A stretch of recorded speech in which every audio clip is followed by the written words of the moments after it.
وكل محدثة بدعة وكل بدعة ضلالة وكل ضلالة في النار. أعوذ بالله من الشيطان الرجيم. بسم الله الرحمن الرحيم.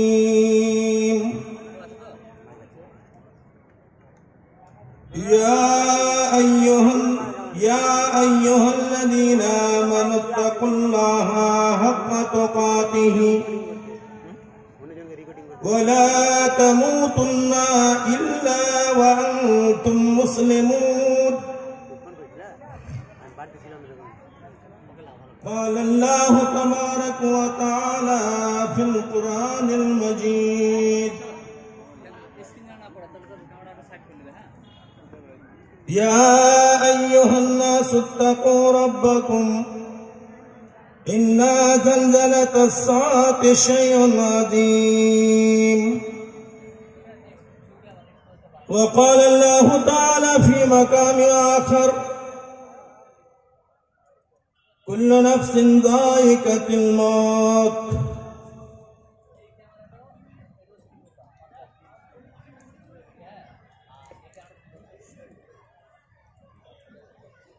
صدر اجلاس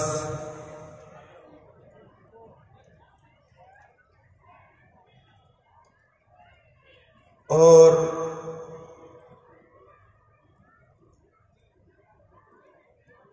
سامنے بیٹھے ہوئے بزرگوں، باعزت باوقار سامعین حضرات،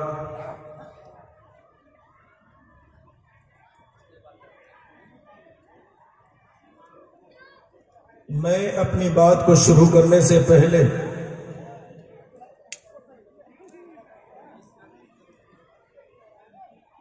راستہ میں، سڑکوں میں جو لوگ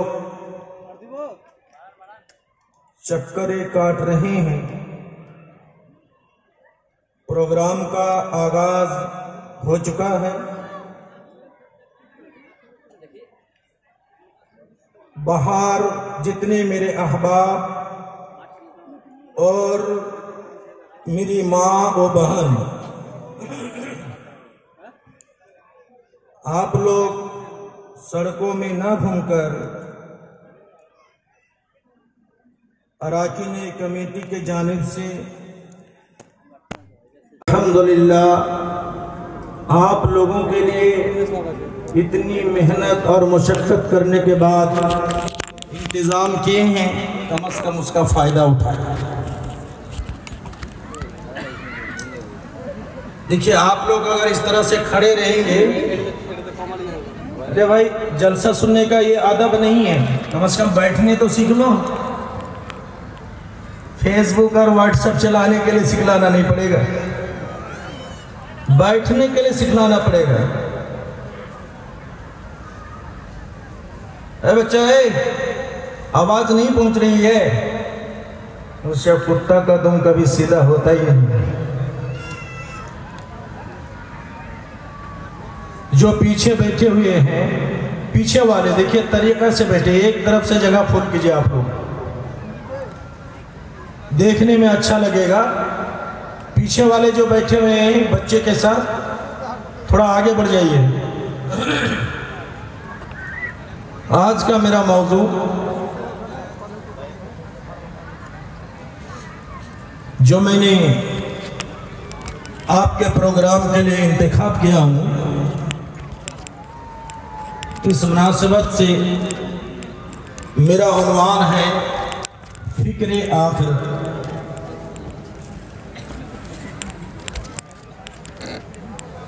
ہم دنیا میں فکر کرتا ہوں، ہر انسان فکر میں مغرور ہے، اگرچہ کلر الگ الگ ہو، سب کی فکر ہے۔ کوئی بچہ ہے، اس کو پڑھنے لکھنے کا فکر ہے، امتحان کا فکر ہے، گھر کے جو گارجن ہیں بچوں کی کفالت کا اس کو فکر ہے، کوئی چور ہے چوری کرنے کا فکر ہے، کوئی مجرم ہے کیسے اس جال سے وہ آزاد ہو جائے، سزا نہ ملے، اس کی فکر ہے۔ آج کی فکر کیا ہوگی؟ آخرت کی فکر ہے۔ ہم دنیا میں ہر چیز کی فکر کرتا ہوں، لیکن جو اصل چیز ہے اس کی فکر بہت کم لوگوں کے ذہن و دماغ میں۔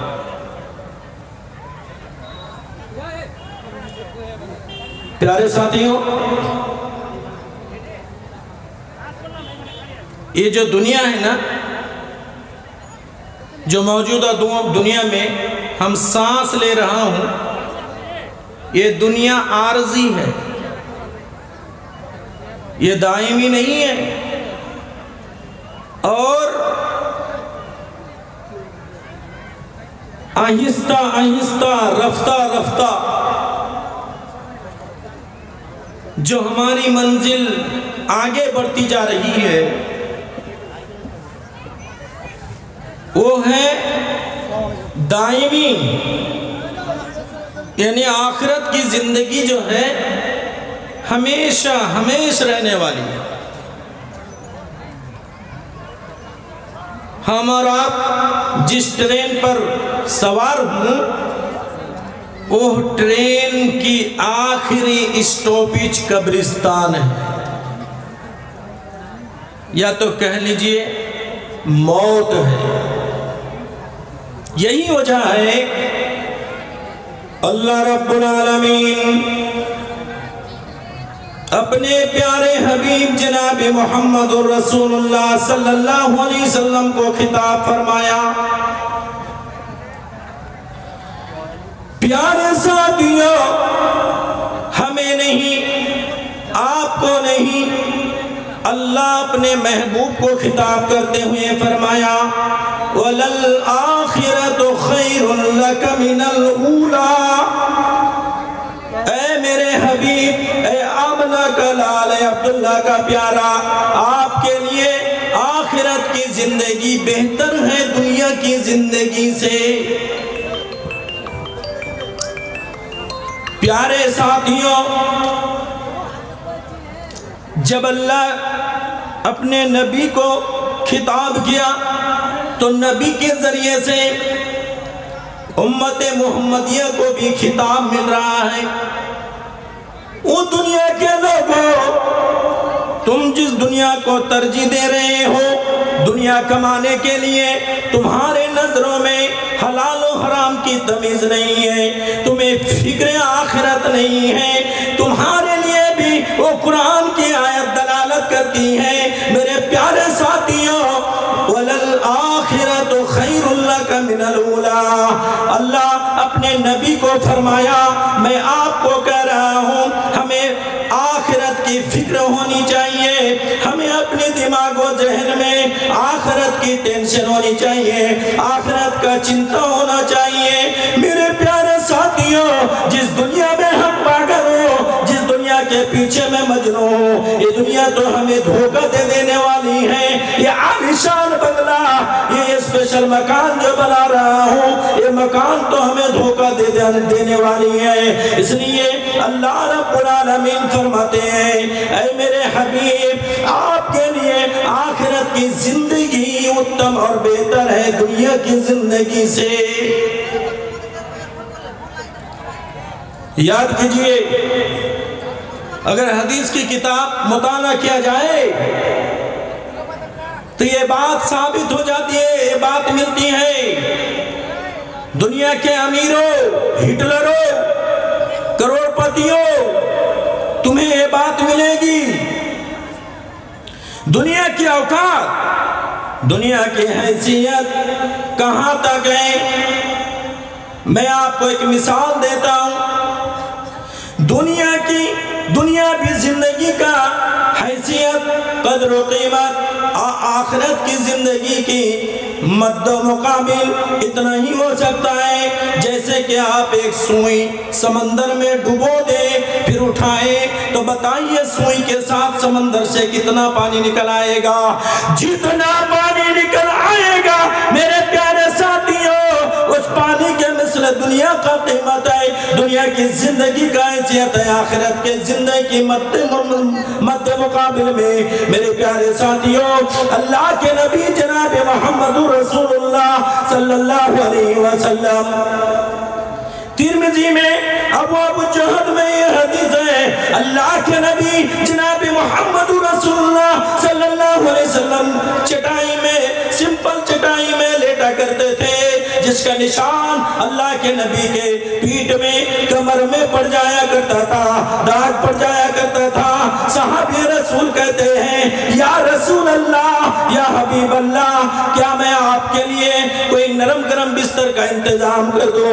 وہ دنیا کے تو سب میں سونے والوں نماز کا پرواہ نہیں، روزے کا پرواہ نہیں، لیکن تمہیں اللہ نے دولت دیا ہے، آج تمہیں اسپیشل مکان بنائے ہو، تمہارا گھر میں اے سی کا انتظام ہے، تم نرم گدیوں میں سو رہے ہو، اور جو تمہارا نبی جناب محمد رسول اللہ صلی اللہ علیہ وسلم قیامت کے دن تمہارا سفارش کرے گا، اللہ رب العالمین کے پاس لمبا سجدے میں پڑ جائیں گے، ان کے سونے کے لیے آرام کرنے کے لیے معمولی چٹائی ہے، نشان پڑ جاتا ہے۔ صحابہ کہتے ہیں اے اللہ کے نبی کیا میں آپ کے لیے نرم گدے کا انتظام کر دوں؟ اللہ کے نبی اپنے صحابہ کو سمجھاتے ہیں اے میرے صحابہ کیوں میں تمہیں میرے لیے نرم بستر کا انتظام کرنے کے لیے کہوں، کیوں کہوں؟ اے میرے بابو صحابہ میں دنیا میں تو اس انسان جیسا ہوں۔ کتنا بہترین مثال دیا۔ دیکھیں آپ لوگ کھڑے ہیں تو ہم کو دقت ہو رہی ہے، سننا ہے تو سنو نہ تو آؤٹ۔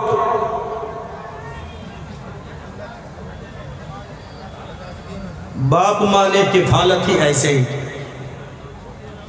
ارے کم از کم بیٹھ جاؤ۔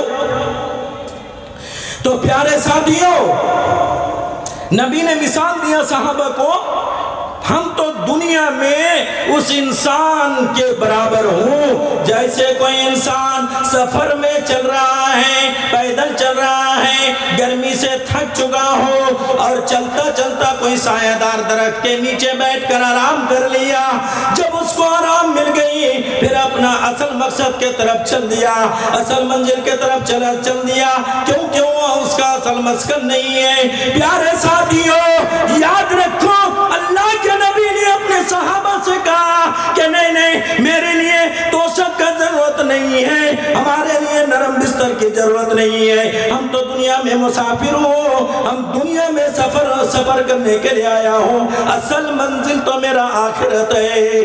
پیارے ساتھیوں اللہ کے نبی جناب محمد رسول اللہ صلی اللہ علیہ وسلم جواب دیے تھے۔ ایک مرتبہ حضرت عمر ابن الخطاب رضی اللہ تعالیٰ عنہ کو عمر خطاب نے فرمایا یا نبی اللہ اے اللہ کے رسول یہود و نصارہ لو یہ اسپیشل بسترہ پر آرام کرے، نرم گدوں پر بیٹھ کر آرام کرے، اور یہ ہیں آپ ہمارے پیغمبر جناب محمد رسول اللہ صلی اللہ علیہ وسلم جو آپ معمولی کھجور کی چٹائی پر آرام کرے۔ اے اللہ کے نبی کیا میں آپ کے لیے نرم گدہ کا بہترین بستر کا انتظام نہ کر دوں؟ اللہ کے نبی نے کہا اے عمر تم ضد کیوں کر رہے ہو، تم ضد کیوں کر رہے ہو؟ اور اللہ کے نبی نے فرمایا لہم فی الدنیا ولنا فی الآخرہ، اے عمر یہود و نصارہ کے لیے یہ سمیش و عشرت، یہ آرام کرنے کا آلات سامان بسترہ جو ہے یہ دنیا میں ہے، اور ہمارے لیے آخرت میں ہوگا۔ پیارے ساتھیوں دیکھو میرے نبی کو کتنا فکر آخرت تھی، آج تو ہمیں فکر آخرت نہیں ہے۔ اگر فکر آخرت ہمیں اور آپ کو ہوتی تو غریبوں کو نہیں مروڑتا، غریبوں کا بےمانی کر کر دولتوں کو زمینوں کو غصب نہ کرتا، ایک مسلمان کا بے قصور خون نہ بہاتا، ایک عورتوں کی طرف ہم غلط نظر اٹھا کر نہ دیکھتا۔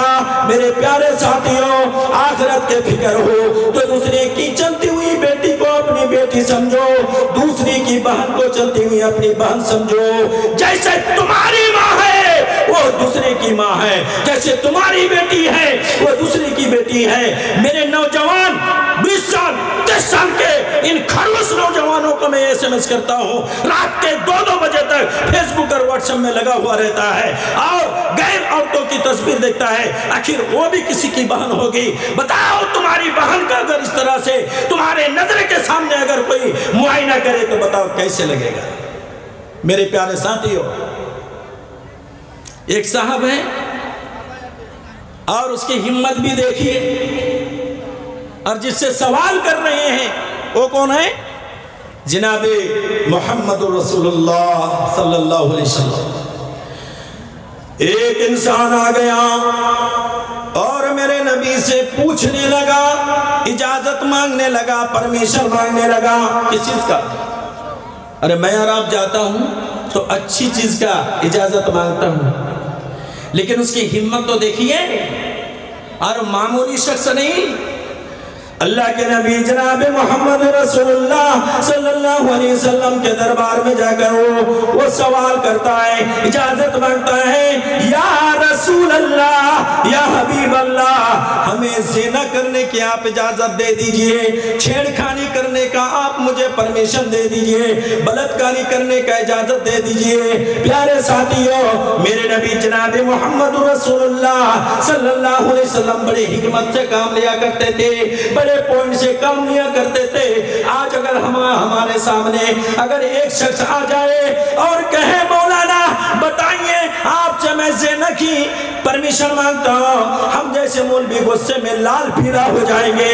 اگر آپ سے مانگے تو آپ تماچا اٹھا دیں گے، لیکن دیکھو ذرا میرے نبی جناب محمد رسول اللہ صلی اللہ علیہ وسلم کا کردار۔ نبی نے فرمایا ٹھیک ہے بیٹا، تم زنا کی پرمیشن مانگنے آئے ہو، اچھا بیٹھ جاؤ، اور یہ بتاؤ اگر تمہاری ماں کو تمہاری بہن کو تم جیسے زنا کی اجازت دوسری کی ماں کے لیے مانگنے آئے ہو، اگر تمہاری ماں کو اگر اس طرح کوئی غلط نظر سے دیکھ لے، تمہاری ماں کے ساتھ میں یہ برتاؤ کرے تو تمہیں کیا پسند ہے؟ بلے ہرگز نہیں، بلے تمہاری بہن کے اوپر بلے کاٹ ڈالوں گا، بلے جس کے لیے تم اجازت مانگ رہے ہو وہ بھی کسی کی ماں اور بہن ہوگی۔ پیارے ساتھیوں، اللہ کے نبی جناب محمد رسول اللہ صلی اللہ علیہ وسلم کتنے فکر آخرت میں مغرور رہا کرتے تھے۔